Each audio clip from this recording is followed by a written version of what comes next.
Hey there, YouTube. Crispy Charizard here, and I know it's been like 3 weeks later. more like 2 weeks. This 2 weeks since my last video, and like I explained in my last one, my cat ripped up my last microphone cord, and I had to get this new one.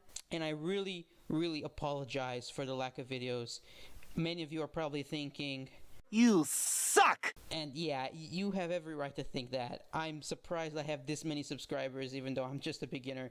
Tuesday, on, I want to say, October 24th, is when this was leaked. Yeah, the Team Rocket thing. That's a Team Rocket grunt. And that's a female Team Rocket grunt. And also Team Rocket hideout on the right. And other features, of course, that we've already known about. And, well, that was pretty significant. Like, I really wish I could have made, like, some sort of reaction to that. But that was during the time when I did not have a microphone. And I really didn't want to discuss it in the style that I did in my last video, where I just use words and I don't, like, talk. No recording, no nothing. Just, that's kind of boring. And I could have done that this whole time, but I didn't want to. Okay, this is the footage that I really enjoyed. Man. Yeah, we're going to look through that. I'm not going to get claimed because I'm not going to show the video in its entirety.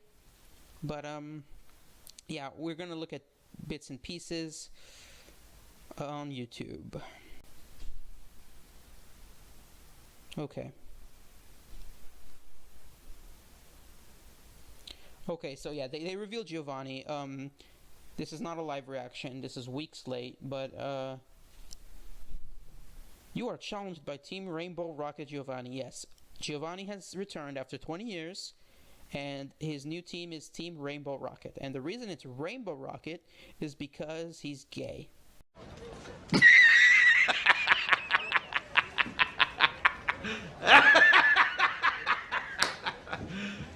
You serious? It's Team Rainbow Rocket because he has assembled a large group of colorful characters from over the years. Every single villain from previous games. And, oh yeah, he has a Mewtwo.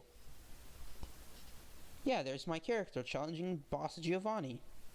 If you insist on disrupting my plans, I will make you feel a world of pain. Yeah, the grunts are in the new Team Rocket hideout. The Rainbow Rocket apparently has taken over Lucamine's mansion. Lucamine is probably not a bad guy, which I think will reflect on the anime. Because since the anime, like I mentioned in my last video, is actually transitioning more into an Ultra Sun, Ultra Moon story, but it's still partially Sun and Moon, but they're mixing in Ultra Sun, Ultra Moon so that the anime is unique from all 4 games. I feel like Lucamine might not be, you know, wacky like she was in Sun and Moon, but she might not be, like, completely good either. But we've already had, like, semi-confirmation from a poster that Faba is going to be aligned with Team Rainbow Rocket and all the villains. So that means that in Ultra Sun and Ultra Moon, it's almost confirmed, already confirmed, Faba is going to be Aether Foundation's bad guy. While in Sun and Moon, he actually was like, he was on the wrong side, but he kind of was redeemed at the end. Everyone was redeemed at the end of Sun and Moon. That was, like, so boring. Lucamine was redeemed, Faba was redeemed, Guzma was kind of not really that bad in the first place. He was redeemed. Everyone was redeemed at the end of Sun and Moon. Did they do that in the past? I mean, okay. In Hoenn and Omega Ruby Alpha Sapphire, Maxie or Archie, depending on the game, is redeemed. Cyrus is not redeemed. Giovanni's never redeemed. We know that now. Let's see. Ghetsis is not redeemed. And Lysander, I don't think he's redeemed. So, I mean, I just listed them early. Okay, we have Maxie. We have Cyrus and Archie. Man, I'm just a bit too... I'm skipping too much, aren't I? Ghetsis, Lysander. Okay, so the point is he's assembled all the bad guys, and either this is from universes in the multiverse where they've never been beaten or redeemed, or maybe they're all from this one same timeline, which happens to be one where they were beaten. Because doesn't that make more sense? Like, the rumors said that Giovanni is assembling the bosses from previous gangs from alternate universes where they never lost. But to me, I'm like, okay, imagine you're Cyrus. You've destroyed the universe and remade it in your own image. What do you gain by going to a different universe in the multiverse and helping Giovanni, a nobody from your point of view, to win and just be his underling? No, I think that the timeline of Ultra Sun and Ultra Moon is one where, this is my prediction, Maxi, Archie, Cyrus, Getsis, all of them, from Giovanni to all of them, Lysander, from Giovanni to Lysander and everyone in between, Faba even, they were all beaten. Okay, maybe not Faba yet, because Sun and Moon didn't happen. They were all beaten, but never redeemed. Because some of them were redeemed in some timelines, and most of them were beaten in most timelines. And I'm sure that in the multiverse there are worlds where the character lost and the villain beat them. I'm sure that those exist. But doesn't it make... Okay, I actually think that... Okay, I'm not sure. Okay, I'm not sure. Maybe Giovanni got them from universes where they won. Maybe he got them from universes where they lost. But I know for sure that he got them from this timeline, or whatever timeline, where they're not redeemed.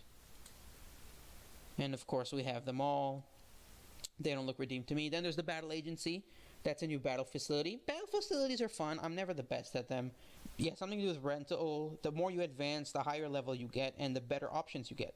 So at first you might get some weak Pokemon, but as you level up, you'll eventually have access to stuff like Thundurus. And I noticed that people like Sophocles are competing. So there are NPCs competing, but you have to connect with your friends over the internet in real life and get access to their Pokemon that you're renting, I think. Then there's the Alola totem stickers. I think these are basically replacing Zygarde cells when it comes to scavenger hunting. And but I think it's more practical, since if you want a Zygarde, I think it's better to have Zygarde in the thing I'm about to discuss a little in a second, with all the other legendaries. But think about it.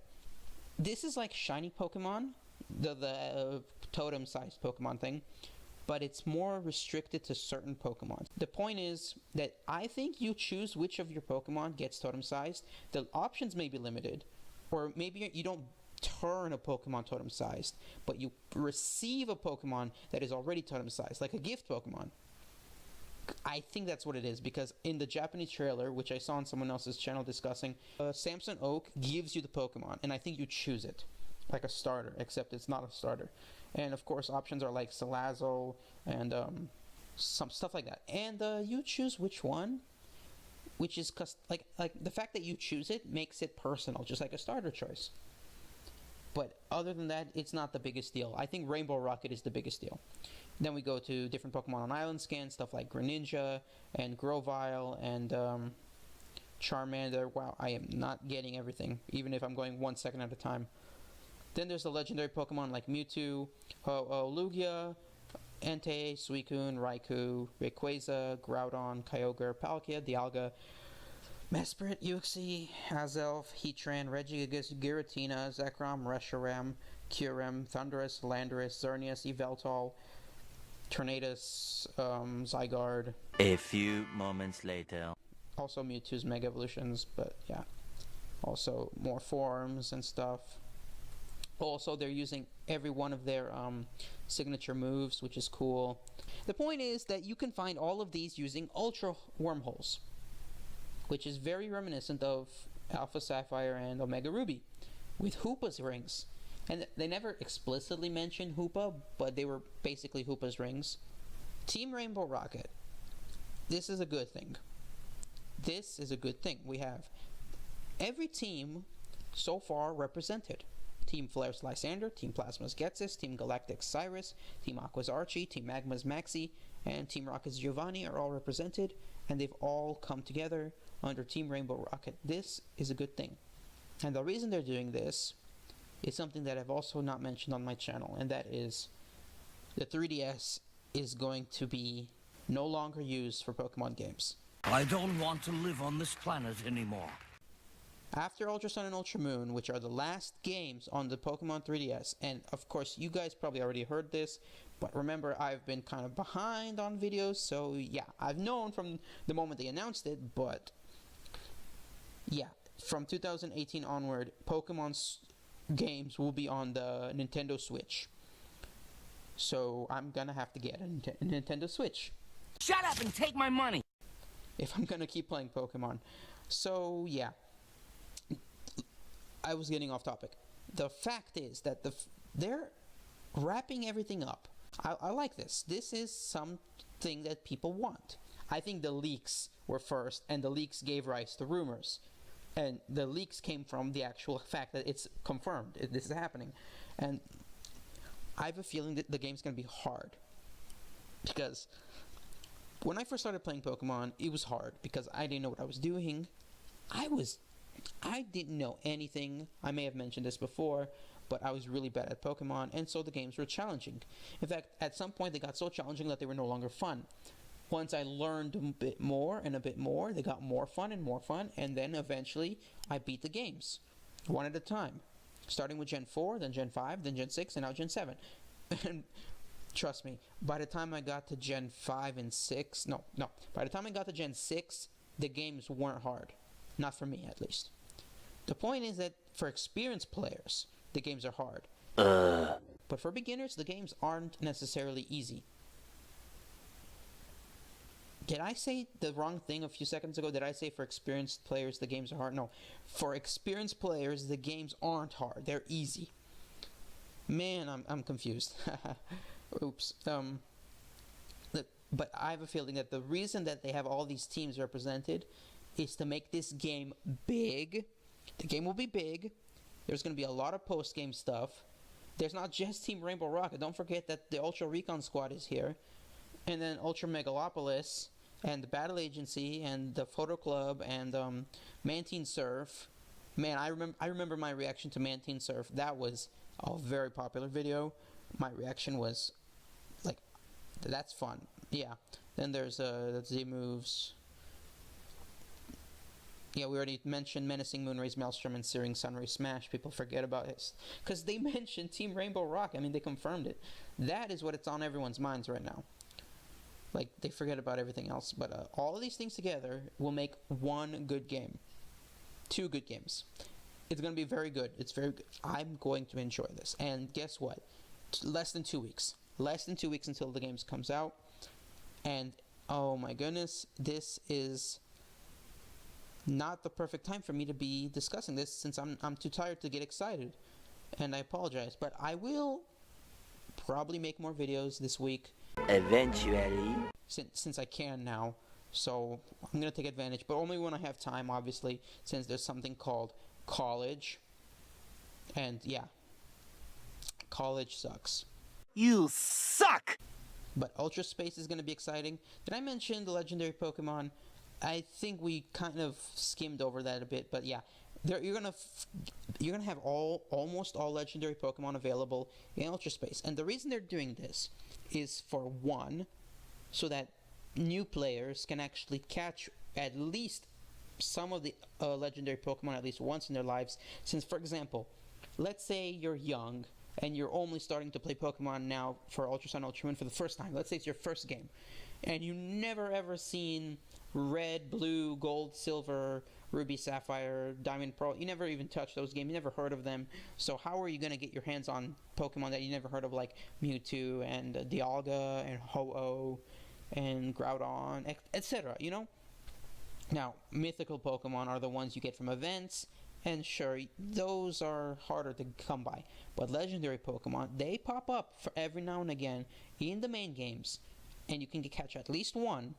And that's why they're doing this, because otherwise, where are you going to get these legendary Pokemon if you haven't played previous games? If you don't have Pokemon Bank, if you're not transferring because you're young and this is your very first Pokemon game.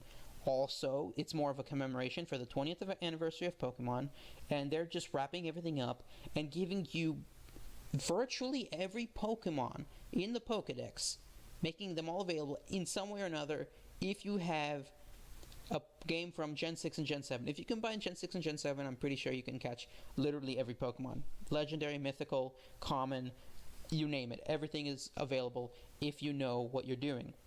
And they're doing this because once we come to the Switch in 2018, compatibility with bank, with internet, with previous games with Nintendo 3DS is either non-existent or unknown. So I'm not gonna risk it and predict, oh, don't worry, Gen 8 and the Switch games, they're gonna be compatible, and they're gonna have you transfer Pokemon, and don't worry. No, I seriously doubt it.